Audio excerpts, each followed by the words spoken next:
Olá, seja bem-vindo a mais um vídeo aqui do nosso canal. Tá? Quero convidar você para dar um like aí, viu? Deixa o like, compartilha, comenta. E é o seguinte, nós estamos falando aqui, né, da cadeia de produção, da grande cadeia de produção do agronegócio. De uma forma genérica, a gente não está avaliando um produto especificamente. E de uma forma didática, a gente separa assim, antes da porteira, dentro da porteira, depois da porteira. E agora nós estamos no antes da porteira, falando principalmente dos insumos. E qual insumo que a gente está focando? Fertilizantes. Que nós já fizemos o vídeo anterior, lembra? Falando, né, das características do solo brasileiro, que devido ao clima é um solo pobre em nutrientes, e dos elementos, dos principais elementos, que é aquela formulazinha, NPK, nitrogênio, fósforo, potássio. E agora a gente vai começar a avaliar o Programa, né, Nacional dos Fertilizantes, que foi criado agora nesse governo, 2022. Que é um programa muito interessante e que, se for colocado em prática, for realmente efetivado, pegar essa teoria dessa política pública e tornar uma política pública real, concreta, vai beneficiar muito o país. Beleza? E para começar, dá uma olhadinha aqui nessa imagem do lado. O que você está vendo ali? Os grandes consumidores desses três principais fertilizantes. Está vendo? Olha ali. O pessoal fala muito, né, da agricultura dos Estados Unidos e do Brasil. Pois é, mas olha lá quem que é um campeão de consumo. China. Porque a China, como ela não tem uma grande área de produção, então ela explora aquela agricultura bem intensiva, né? Por exemplo, concentrado em olerícolas. Esses produtos in natura aí que a gente vai encontrar no supermercado, tomate, cenoura, folhosas. Então eles têm um alto investimento nesse tipo de cultura para produzir comida para o próprio mercado interno. Porque nesse caso eles já são importadores de comida. E para essa cultura intensiva eles consomem grandes quantidades de fertilizantes. Quem que está no mesmo cenário da China? Índia. Exatamente, porque a Índia também vai consumir grande quantidade devido à sua população imensa. Imagine, são populações que superam, né, em 5 vezes a população do Brasil. Depois ali, né, intercalando o terceiro lugar, nós vamos encontrar Estados Unidos da América e Brasil. E aí, grandes importadores devido a essa agricultura de exportação que praticam os dois países. E o Brasil, ele vive numa situação bem delicada. O Brasil não desenvolveu, tá, uma política nacional para ter uma autonomia desses fertilizantes. Acabou se concentrando muito em quê? Em importar. Dá uma olhada nessa imagem agora. Olha de quem que a gente mais importa. Rússia. Olha lá, 22%. China, 15%. Canadá, 10%. Tá aí, ó, distribuído metade dos fertilizantes, vamos colocar aqui talvez 40% e 45%, nós dependemos desses três países. Com detalhe. Rússia é um país instável. Provou isso agora. E nessa crise sofreu um monte de sanções e pode comprometer a entrega desses produtos. E vai acabar comprometendo. Isso vai piorar mais ainda, tá, o fornecimento de fertilizantes a partir da China. Aí você, da Rússia, aliás. Aí na China, tá, nós tivemos um governo que ficou fazendo picuinha com a China. O Canadá, país mais estável, mais tranquilo essas relações. E depois você vai ver que nós estamos em 6%, dá uma olhadinha ali, ó, dependendo de quem? De Belarus. Então você imagina que, do que nós importamos, tá, nós vamos ter então 28%, quase 29%, já caminhando para 29%, ali daquela região da crise onde está tendo a guerra hoje. Percebam como isso é complicado. Então nós temos que ter uma programação para diminuir essa dependência externa e principalmente redistribuir mais. Então a gente tem que tirar parte do que nós importamos aqui da Rússia e da China, por exemplo, e procurar mais espaço junto a esses outros exportadores. Então se você vai tirando meio ponto aqui, joga lá para 4,5 Israel, 3,5 Egito, e você passa a produzir pelo menos 40% aqui dentro do Brasil, você vai aliviar muito essa insegurança. Mas não é uma coisa fácil, gente. Você imagina recriar a indústria de fertilizantes, normatizar, né, a exploração de fertilizantes minerais em áreas que hoje estão em reservas indígenas, unidades de conservação. Então tem toda uma questão ambiental, toda uma questão de opinião popular nacional e internacional, uma superação legislativa para tudo isso. Depois, se tornar um país atrativo para que esse programa dê certo. Tá? Então nós vamos ver aqui agora sobre esse programa nacional e você vai perceber que a situação é complicada. Tá?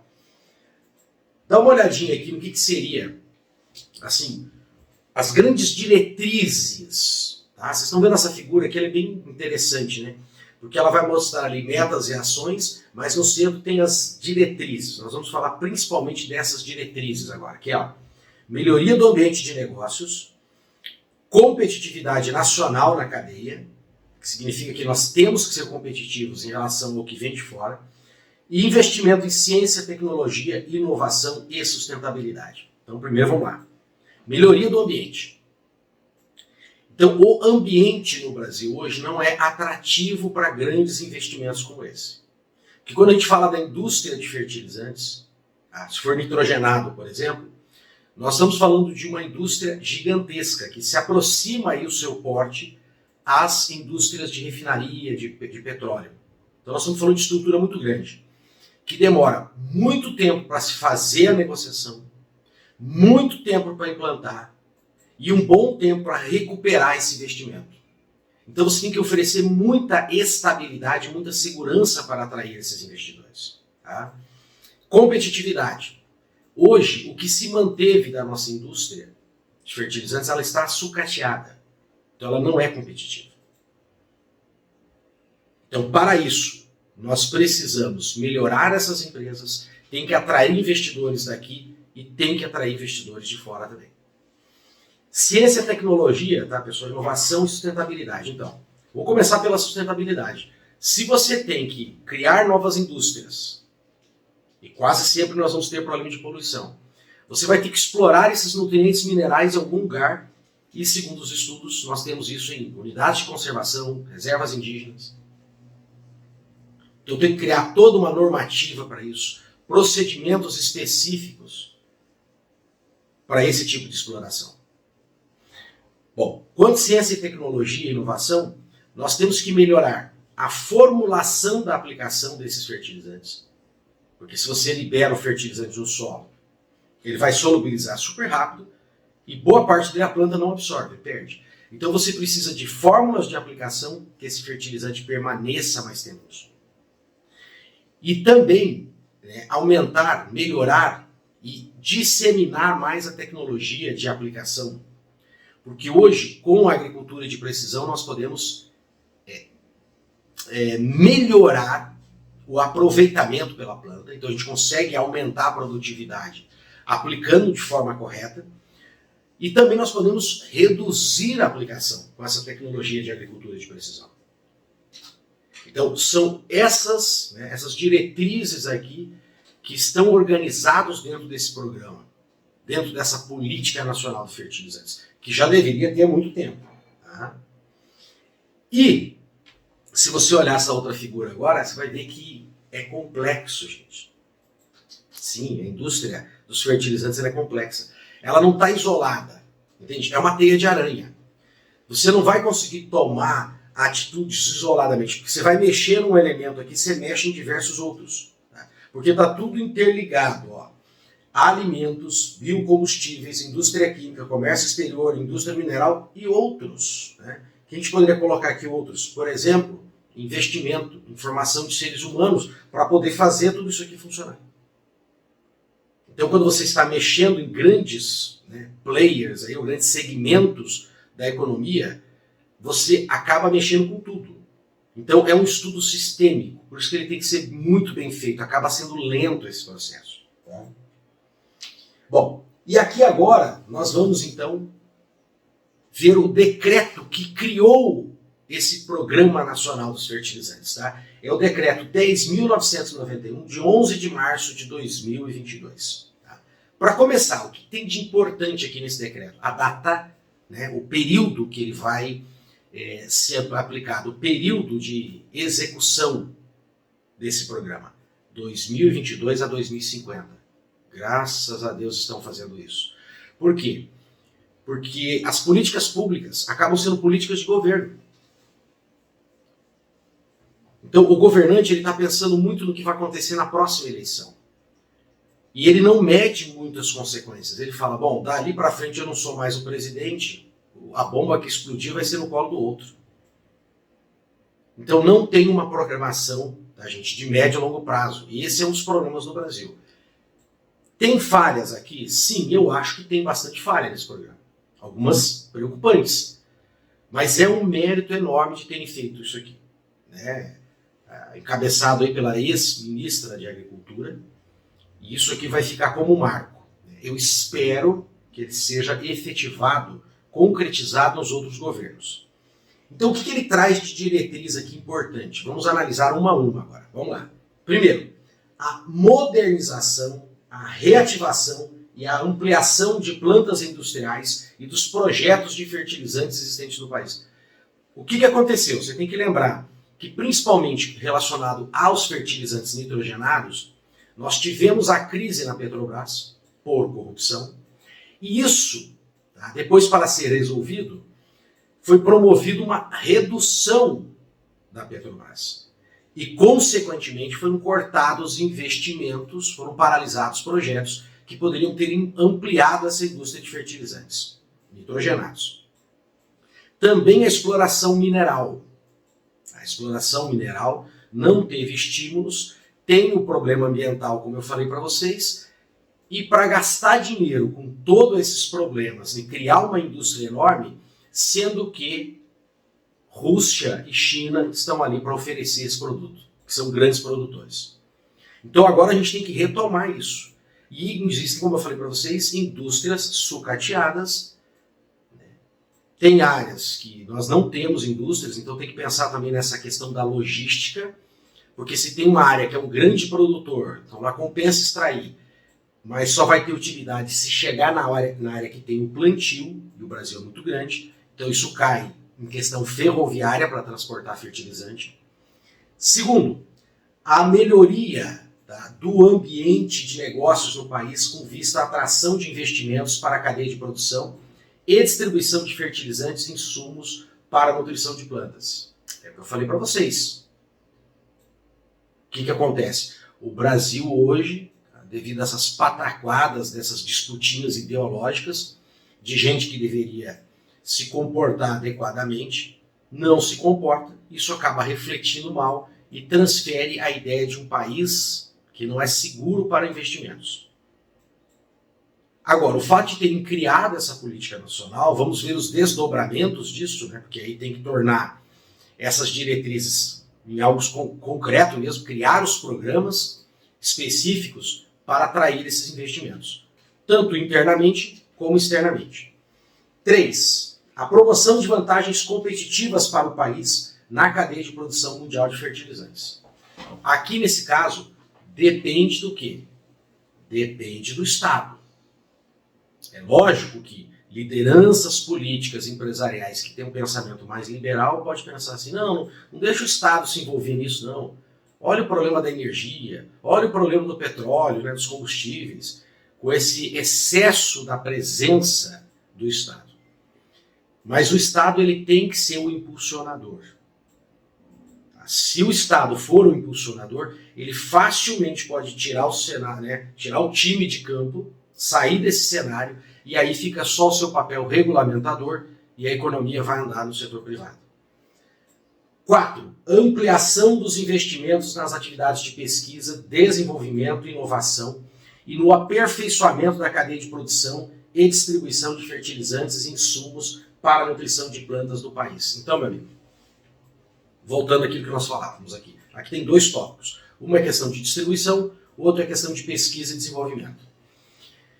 É o seguinte,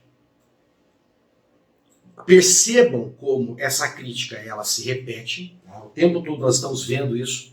Qualquer candidato a alguma coisa vai falar do nosso transporte, da nossa logística, mas passa governo, entra outro, entra outro, isso não é resolvido. Por quê? Lembra que a gente falou que é algo complexo, que uma coisa se liga à outra?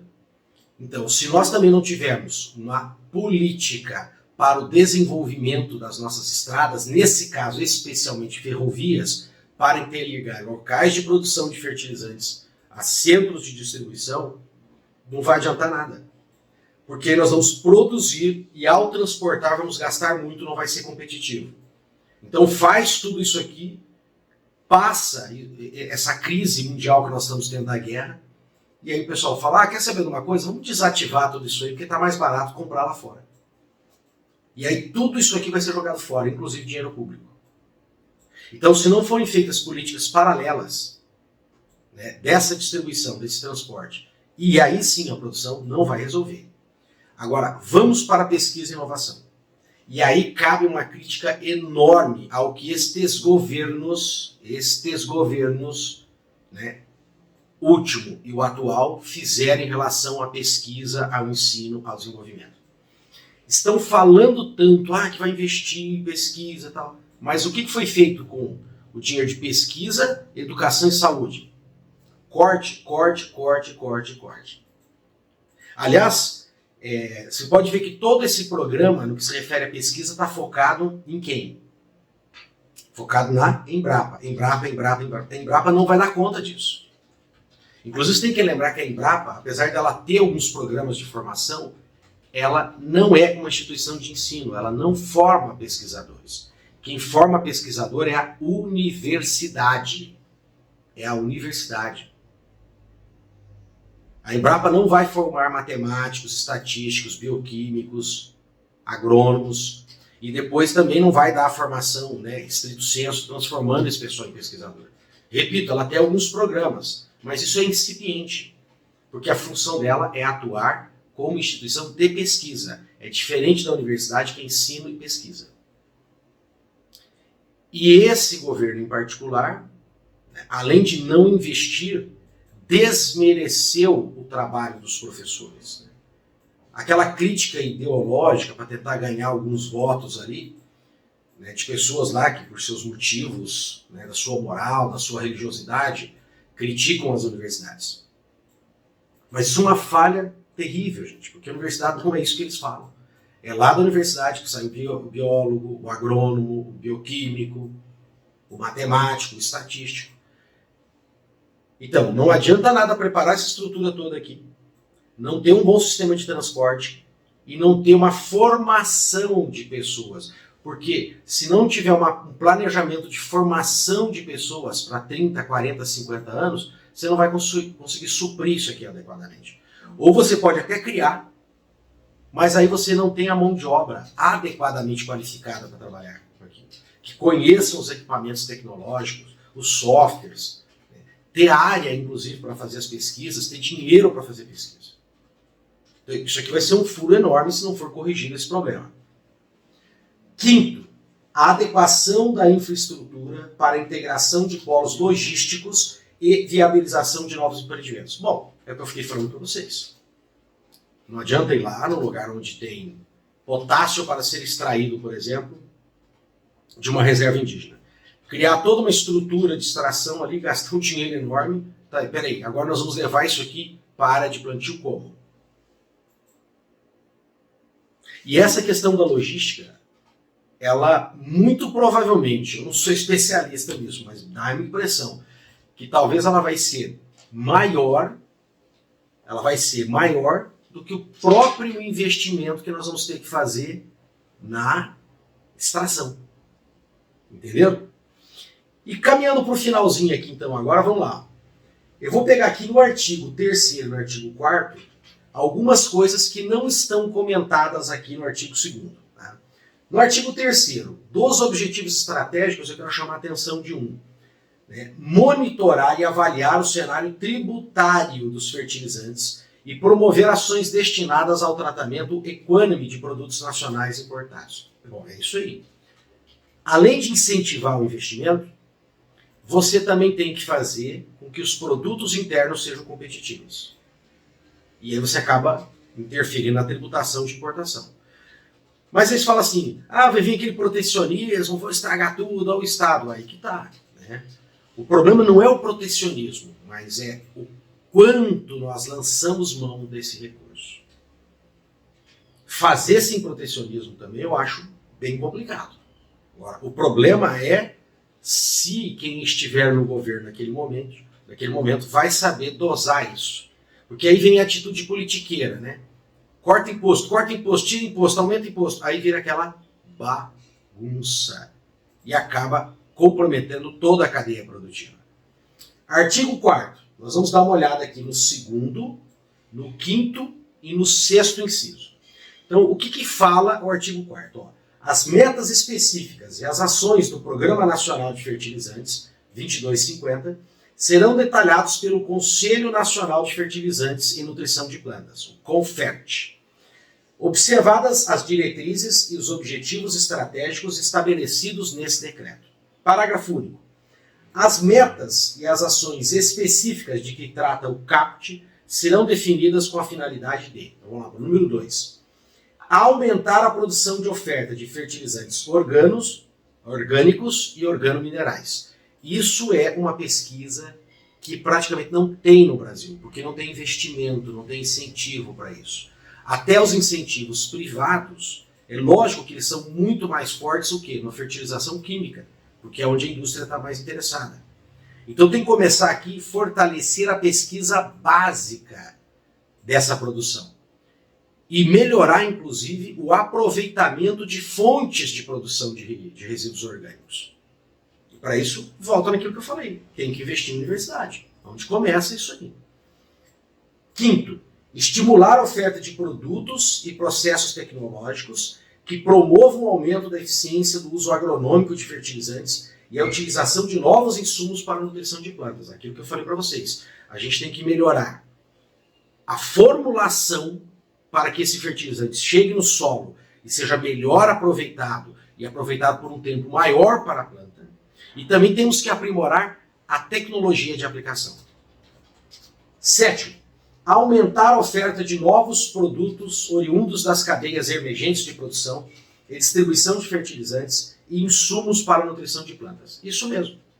Quando você coloca a gente para pensar, você coloca a gente para investigar, pessoas que vão trabalhar com isso, dentro dessa indústria, né, dentro das atividades econômicas do próprio agronegócio, que vão gerando resíduos, ali vão surgir oportunidades de criação de novos fertilizantes, de novos produtos.